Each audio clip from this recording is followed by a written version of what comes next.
So our video today will cover how to solve quadratic equations using the quadratic formula. So as an introduction, the quadratic formula is one method for finding solutions to a quadratic equation if it's given in standard form. So the actual quadratic formula itself is here, and that's something that you'll need to memorize. So what we see here is that if we have an equation in this special form, right? So that special form is standard form. And then it's equal to 0. If we have an equation that's in that form equal to 0, the answers, right, the solutions, the values of x that would make the original equation true are given by the opposite of b plus or minus the square root of b squared minus 4ac, all divided by 2a. So that's something we'll use moving forward, something you need to memorize. And a last bit of information about that. One good thing about the quadratic formula is you can use it on any quadratic equation. Compared to things like square roots, we can't always find the square root or use square roots to solve a quadratic equation. And we can't always use factoring to solve a quadratic equation. But the quadratic formula will always work. However, it's not always the most efficient or the easiest method to use for solving quadratic equations. So we shouldn't overuse it, but it's always helpful if we have it, but we should use it when it's appropriate. There are other methods such as factoring or square roots that might actually be faster and easier for certain situations. So we're going to jump right in and do an example of solving a quadratic equation using the quadratic formula, and we're going to specifically use the quadratic formula, even though we might be able to do this in other methods, just so we can learn the formula. So I have a list of steps over here. The first thing we need to do is make sure it's in standard form and it's equal to 0. And as the equation that's been given to us, that has already been done. So now we need to actually substitute the values of a, b, and c in the quadratic formula. So we know our a value is equal to 1, our b value is negative 10, and c was negative 11. So if we wanted to get the answers for x, that would make the original equation true. We'd take the opposite of our b value, which is already negative, so the opposite of a negative, we'll do later, plus or minus. Now under this square root, we have to square our b term, so negative 10 squared, minus 4 times the a value times the c value. And all of that is being divided by 2 times the a value. So we substituted everything into the quadratic formula. Now we want to simplify everything that we can. So x will equal 10 plus or minus, and when we're simplifying the number under the square root, a lot of times you'll be able to use a calculator to do that. So we're going to do that as one step at a time. So negative 10 squared is 100. So I'm going to my calculator right now and typing in the expression under the square root. So on my calculator, I'm going to go figure out what is negative 10 squared minus 4 times 1 times negative 11. And that expression I'm directly typing into my calculator. And when I type that into my calculator, it tells me it's the number 144. And then 2 times 1 is just 2. So now we want to either evaluate or simplify our square root, which we are going to do because we know the square root of 144 is just 12.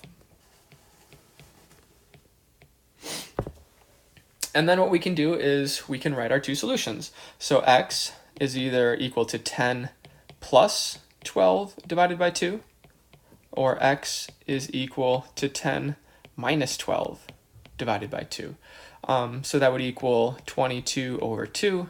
So one value for x could be 11. Or over here, 10 minus 12 is negative 2 over 2. Or x could be negative 1. As a quick point, it is okay to simplify this. We could have divided every term by 2 and gotten 5 plus or minus 6. And that's really divided by 1, right, if we simplify by 2, but I choose not to write that. Again, we still have to write two equations, but that would be 5 plus 6, which is where we get our 11, and 5 minus 6, which is where we get our negative 1. So that last step of simplify your answer can be done in many ways, but either way, we're always going to get the same answers. So here's another example that we're going to solve with a quadratic equation. And this example is going to be a little bit different than the last one. So that's why we're going to go through it. But as we see here, the equation is already in standard form and it's equal to 0. So we can list our a value, which is negative 3. We can list our b value, which is 2. And our c value is positive 7. So if I wanted to find the values for x that make the original equation true, our first thing is going to plug that into the quadratic formula. So the opposite of b plus or minus, and all under a square root sign, is b squared minus 4 times a times c, all being divided by 2 times a. So we substituted. So our next step will be to simplify the numerator, or simplify the number under the square root and the denominator as much as we can. So x is equal to -2 plus or minus. Now I'm going to figure out what one number is under that square root, and this is going to be a -6. So under that square root, I'm going to go use my calculator. And what we're going to see is 2 squared is 4, and then -4 times -3 is +12. If I multiply that by 7, I get 84. Or again, you could just go type that expression into your calculator, and we see that the number under the square root is 88. So what happens now, we can't evaluate the square root, but as we move on to the next step, we will have to simplify that square root. So instead of, I'm going to show some side work. So instead of the square root of 88, we could break that down using our product rule into the square root of 4 times the square root of 22. And 22, that doesn't have any perfect square factors. It's either 2 and 11 or 1 and 22. So we know this will be the most simple way that we can write the square root of 88. So we go substitute that back in. So we get -2 plus or minus 2 root 22. Again, instead of the square root of 88, we simplified that, and we're going to rewrite it as 2 root 22. And we still have our denominator as -6. Now here I actually recommend simplifying the fraction first. So every term there is divisible by 2. So x will equal -1 plus or minus the square root of 22 over -3. Now this is an important point here because before we were able to evaluate the square root, so we got easy answers like 11 and -1. With a square root that doesn't simplify, we have to leave the square root in our answer, and if we do, we call that the exact answer. What we could do is we could split it up if we wanted to and rewrite both exact answers. So x would equal -1 plus the square root of 22 over -3, or x would equal -1 minus the square root of 22 over -3. Those are still exact answers because they still have the square roots in them. But what we can do is we can go to our calculator and type in our fraction. We can type this into our calculator and we can get an approximation. So x, and we use that squiggly equal for an approximation. And here we have to turn to our calculator. We're just going to go to our calculator and type that in directly. And my result is -1.23. I'm just going to round that to the second decimal place. And I can go do that for the other fraction. Go type it into my calculator. And when I do that, and again, I'm going to round to the second decimal place, I would get 1.90. Now, if we use our calculator, or as I more specifically should here, if we use those squiggly equal signs to get a decimal approximation, that's what we call it, an approximation. So these numbers here that I'm highlighting in blue, since we had to go to our calculator and we rounded the decimals and we couldn't use the entire square root of 22 because that number goes on forever, we call these our approximate answers.